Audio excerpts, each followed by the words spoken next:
Hi! Welcome to Richard Gabili YouTube channel, and for today's tutorial, I will be teaching you on how to change activity braille output and voiceover on iPhone X. But first, can you subscribe to this channel and don't forget to hit the subscribe button and the bell to notify you for the new updates. And let's start!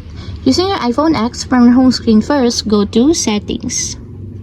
Then in the Settings, scroll down and find the Accessibility, then tap. Then in the Accessibility, go to Vision section and then tap the voiceover. Then in your voiceover, scroll down and then tap the Activities. Then in the Activities, tap your activity. Then after that, in your activity, scroll down and go to Braille Settings section and then tap the Braille output. Then in this part, in the Braille output, if you want to change it to uncontracted 6-dot Braille, just tap it until there's a check mark on the side. And if you want to change it to uncontracted 8-dot Braille, just tap it also until there's a check mark on the side. And lastly, if you want to change it to contracted braille, just tap it until there's also a check mark on the side, just like this. And that's it, we have successfully changed activity braille output and voiceover on iPhone X.